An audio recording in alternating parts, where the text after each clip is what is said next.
Esse animal tava dentro dessa lata, eu retirei. Fui buscar ela lá, ó. É uma jiboia chamada jiboia boca de cachorro. Bravo, ó. Olha o tamanho. Viu, ó?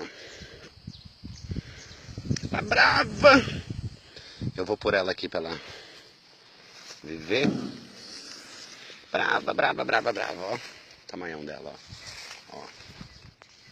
Ó. Ó. E brava. Você é brava. Você é brava, mas você não faz mal pra ninguém, não. Olha o tamanho.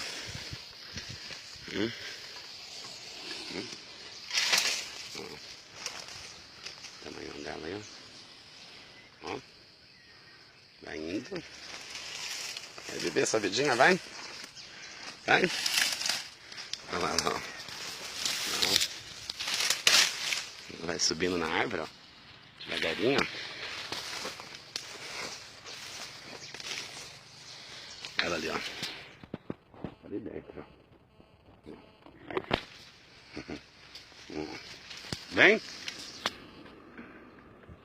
Bravo, ó. Tá vindo o barulho? Ali, ó.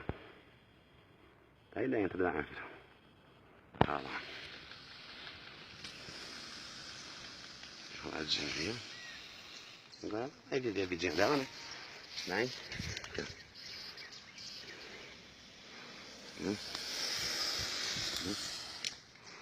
Levinha ela.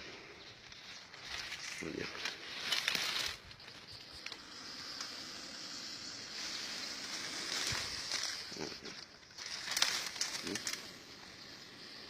Dá uma risadinha pra nós.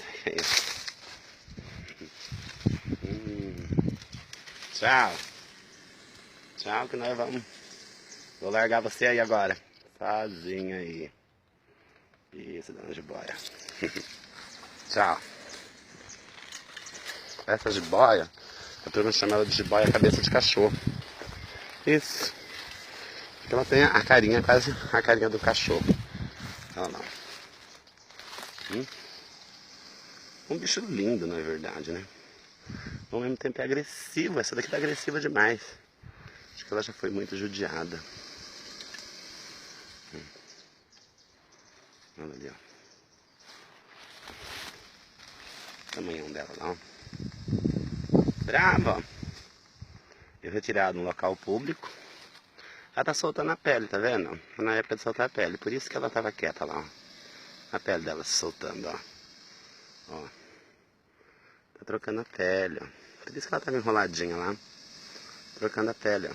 E eu fui atrapalhar o processo de troca de pele dela.